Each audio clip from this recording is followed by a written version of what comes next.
Como hoje é a última sexta-feira do mês, é dia de conversar com Antônio Lavareda, sociólogo, cientista político, maior especialista em eleições do Brasil. Vamos ao índice CNN.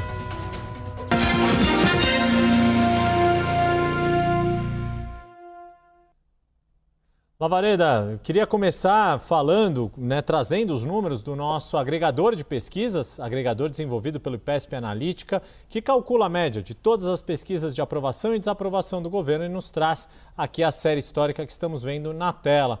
Lavareda, os 2 primeiros meses do ano eleitoral não trouxeram bons ventos para o Palácio do Planalto. Segue a desaprovação maior do que a aprovação, um aumento agora para 3 pontos percentuais de saldo negativo, como a gente vê na tela, 50% de desaprovação, 47% de aprovação, era 50 a 48 em janeiro. Queria uma avaliação sua do quanto esse noticiário negativo, caso Master, desgaste de imagem do Supremo Tribunal Federal, agora a gente vendo também CPMI do INSS e aquele desfile no Rio de Janeiro que teve Lula como homenageado, que para alguns pode até ter soado como um presente de grego ou um cavalo de Troia nesta batalha eleitoral que se avizinha. O que, na sua avaliação, todos esses fatores e o que mais explicam este momento de desaprovação maior do que aprovação para o governo, Lavareda? Boa tarde, Yuri. Boa tarde aos espectadores que estão nos acompanhando. Prestar atenção nesse saldo de aprovação e desaprovação, como nós já comentamos diversas vezes aqui, Yuri, é uma coisa fundamental, sobretudo nessa etapa da campanha. Lembrar para o espectador que uma eleição na qual o incumbente, que é a pessoa sentada na cadeira, no cargo, seja de prefeito, de governador, de presidente, que esse incumbente está disputando a eleição, está buscando, lutando para ser reconduzido, a sua aprovação é uma variável, é um fator fundamental, sobretudo nesse primeiro semestre do ano da eleição. A partir de junho, julho, Yuri, quando a campanha ganha uma definição, nitidez, com a fixação das candidaturas, essas variáveis, intenção de voto e aprovação, vão se associando bastante. Você não vai, no segundo semestre, lá por volta de agosto, nós não vamos conseguir discernir bem o que é a aprovação do Lula e o que é a intenção de voto do Lula, exatamente o que puxa o quê. Mas nesse momento é muito importante. Eu chamaria a atenção, Yuri, você já destacou os principais fatores associados a esse desgaste que se acentuou agora nesse início de ano do governo. Eu chamaria a atenção para o primeiro fato mais importante ainda ao final de 2025, que é o escândalo do Banco Master. É preciso nós termos em mente que qualquer grande escândalo de proporções magníficas, enormes, como esse do Banco Master, ele termina afetando o incumbente, termina afetando o governo da vez, mesmo se o governante não tem envolvimento direto, seu CPF não está comprometido, nem dos seus auxiliares mais próximos, eventualmente não esteja comprometido no escândalo, nos fatos apurados. Porque o escândalo atrai toda a atenção da opinião pública.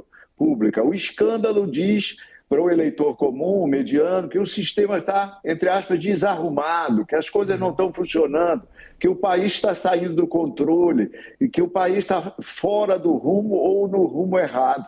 E isso prejudica, alcança em cheio o incumbente. Então, nós avançamos nesse clima do escândalo do Master para esse ano, e aí, você lembra, tem essa casca de banana colocada na avenida, no caso da avenida com nome específico, Marquês de Sapucaí, desfile do Carnaval. E aí o volume do noticiário negativo sobrepujou em muito quaisquer vantagens, quaisquer pontos positivos que pudessem vir a beneficiar a figura do presidente e do seu governo. Desde a avaliação do Tribunal Superior Eleitoral, aquele voto da ministra Carmen foi praticamente um cartão amarelo levantado em direção ao governo. Depois, noticiário, como eu dizia, negativo durante toda a cobertura do Carnaval. E até, Yuri, eu não me surpreenderia se as pesquisas qualitativas mostrassem que uma parte da população menos informada terá confundido e achado que a desclassificação da escola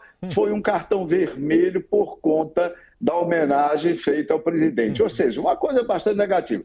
Mas antes de encerrar, que eu estou me estendendo mais para ajudar a compreensão desse tópico que você nos traz, é importante chamar a atenção que esses fatos negativos, eles encontram o governo desguarnecido ainda de uma sólida ou mais substantiva imagem construída na opinião pública, sobretudo no que concerne a economia.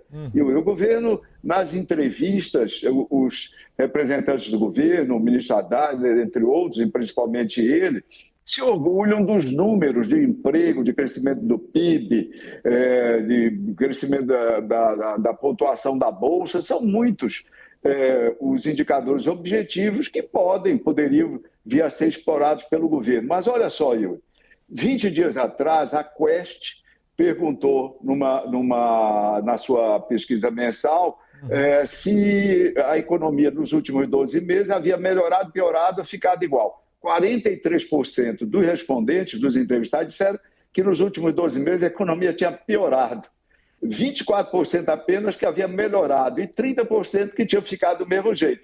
Ou seja, é fácil entender a resposta numa pergunta subsequente da mesma pesquisa, que disseram, 56% disseram que o país estava no caminho errado. E, ao passo que 36% apenas responderam que estava no caminho certo. O governo tem pouco tempo, cada vez vai se estreitando o intervalo de tempo para construir ou tentar construir, numa porção maior da opinião pública, uma percepção positiva a respeito da condução, sobretudo da economia, que o governo imprime ao país.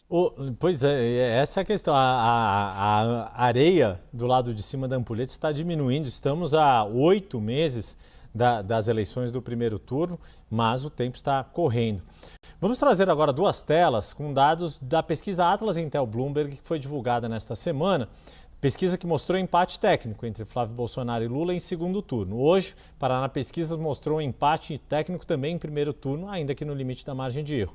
Mas já está aqui na tela, Lavareda, uma pergunta bastante interessante, que é o seguinte: o que mais preocupa o eleitor? Um novo mandato de Lula, uma vitória de Flávio Bolsonaro, ou ambos são preocupantes? E aí, pelos números que a gente tem na tela, Lavareda, fica visível a polarização desses dois campos.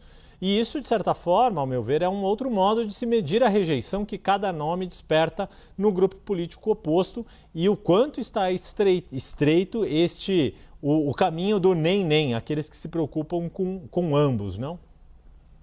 Verdade, Yuri. E veja o seguinte, esse quadro, esse gráfico que você projeta na tela para os espectadores, ele revela uma polarização eleitoral cujos contornos são muito semelhantes àqueles do segundo turno de 2022.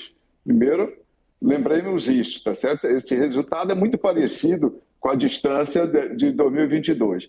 Dito isso, é importante para o espectador um pequeno conselho com relação à interpretação das pesquisas, Yuri. E esses dados, olha, a pesquisa fala em medo ou preocupação. A primeira, e muitos analistas fazem erroneamente a leitura, de que isso aí caracteriza uma população, o Brasil entrando numa eleição amedrontado, os eleitores amedrontados de um lado, amedrontados do outro. Ou seja, o medo tomando o papel de protagonista da eleição de 2026. Não é bem assim.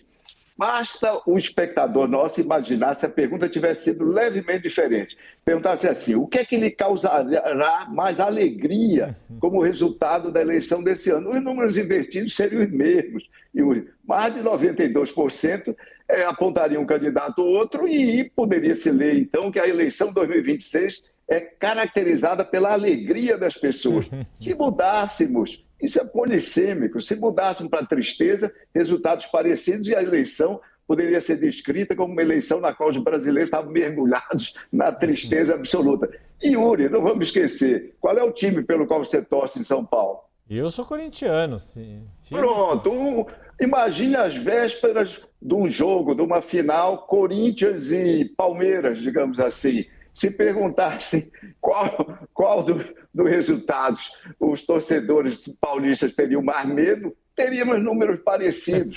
E algum analista desavisado concluiria que o futebol de São Paulo estaria tomado pelo medo, Yuri. Isso Isso aí é uma certa uma ambiguidade conceitual que a gente precisa dar o devido desconto. Devagar com andor na interpretação dessa tal polarização afetiva. A gente tem mais uma tela aqui que você quis nos trazer, que é uma pergunta que também a Atlas costuma fazer nas suas séries históricas. Ela pergunta como o eleitor votaria hoje se a lista de candidatos fosse a mesma que disputou em 2022 o Palácio do Planalto. Por isso que você vê os nomes de Lula, Jair Bolsonaro, Ciro Gomes e Simone Tebet. O que chama atenção nesses dados, além desta diferença muito parelha entre Lula e o ex-presidente Jair Bolsonaro, Lavareda? Ô Yuri, o Atlas, o nosso Andrei, que é o CEO do Atlas, está de parabéns por utilizar essa pergunta, que é bastante utilizada mundo afora, a pergunta de reiteração de voto, é como é chamada essa pergunta. E aí, por que eu selecionei isso para nós conversarmos? Porque também outro dado, outro gráfico que a pesquisa nos traz, que é didático, porque o eleitor vai se acostumando a incrementar seus níveis de análise das pesquisas, porque esse ano vai haver centenas e centenas de pesquisas, né, Yuri? Então é preciso promover. O que é que tem de interessante? Veja só, Yuri, se você pega voto branco e nulo, outros candidatos, Ciro Gomes e Simone Tebet, esses resultados são praticamente os mesmos dentro da margem de erro, alguns exatamente iguais, como a categoria outros candidatos ou voto branco e nulo, do resultado do primeiro turno de 2022. Agora, veja só, Lula, 44,9%, Jair Bolsonaro, 43,4%. Em 2020, esses resultados são sobre o total dos eleitores, obviamente. Em 2022, Yuri, Lula teve 36,6% e Bolsonaro 32,6% no primeiro turno. Então, uma distância imensa para esses resultados daí. O que é que discrepa dessa reiteração de voto do resultado efetivo? Um fator que vai ter um papel especialíssimo, mais uma vez, na eleição de 2026 e que ameaça descolar frequentemente o resultado das pesquisas do resultado das urnas, qual seja a abstenção, Yuri. 21% de abstenção. E as pessoas não dizem aí que não votaram em 2022. E mais de 32 milhões de brasileiros não compareceram para votar no primeiro e no segundo turno de 2022. Yuri, é preciso ficar atento a isso. Sem dúvida alguma, ainda mais que em 2022 fomos surpreendidos pelo fato de ter mais eleitores indo votar quando normalmente tem havido, né, aumento da taxa de abstenção. Em 2022 ocorreu um fenômeno diferente. Lavareda, a gente está prestes a concluir nosso quadro, mas antes ainda dá para lembrar um fator importante também para ficar no radar de quem está nos acompanhando. Estamos chegando perto do chamado prazo de desincompatibilização. Nada mais é do que um limite para que, por exemplo, e eu não vou citar por acaso isso, governadores possam disputar outros cargos antes de terminar os seus mandatos nestas eleições. Isso é crucial tanto para a oposição quanto para o governo. A gente vai trazer uma lista bem rápida aqui de quem pode deixar o cargo ou, se permanecer, só poderá disputar a reeleição. Estão aí os governadores como Eduardo Leite, do Rio Grande do Sul, Ratinho Júnior do Paraná, Ronaldo Caiado de Goiás, Romeu Zema do Novo, de Minas Gerais, e coloquei o ou não a lá Caetano Veloso, porque Tarcísio de Freitas, Republicanos, muita gente de olho se ele sairia ou não. Por preço de hoje, ele não se desincompatibiliza, vai para a reeleição, Lavareda. Ô, Yuri, também rapidamente, para a gente fechar o quadro, desses três primeiros nomes, Eduardo Leite, Ratinho Júnior e Ronaldo Caiado, sairá um candidato a presidente e talvez, é hipotetizado, um candidato a vice-presidente, que daria uma chapa de 2 ex-governadores, uma bastante densidade. O candidato Romeu Zema é uma incógnita, ninguém sabe se ele vai ser candidato ao Senado ou não. E Tarcísio de Freitas, você já relatou a preço de hoje, ele é candidato a governador e o desempenho de Flávio Bolsonaro nas pesquisas afasta aquela pressão que havia anteriormente de setores da direita para que o governador Tarcísio competisse, que deixasse de lado a tentativa de voltar ao Palácio dos Bandeirantes e fosse para a disputa presidencial. A preço de hoje, é esse o quadro, é sabermos logo mais, isso vai se definir em março, qual desses governadores do PSD será o escolhido do partido. Lembrando, só para complementar, que março é um mês decisivo também para a política eleitoral, Yuri, porque é o mês da janela partidária, que vai de 6 de março a 5 de abril, quando há aquele troca-troca, aquela infidelidade legitimada pela legislação eleitoral, e quando os candidatos vão em busca de melhor acolhida nas legendas em função de financiamento, em função de candidaturas majoritárias nos seus estados e em função também da densidade maior ou menor das candidaturas presidenciais dos respectivos partidos, Yuri. É quando o tabuleiro vai ser de fato formado, as peças colocadas, e a gente vai trazer, claro, ao longo de toda esta cobertura, como cada uma dessas peças no xadrez vão se movimentar. E você já sabe, mas não custa te lembrar, Antônio Lavareda, sociólogo, cientista político, maior especialista em eleições no Brasil, que está sempre conosco no 360, no quadro Índice CNN, uma análise aprofundada, sempre baseada em dados e conhecimento do que está por vir nesta corrida eleitoral. Lavareda, até a próxima. Abraço e até a próxima, Yuri.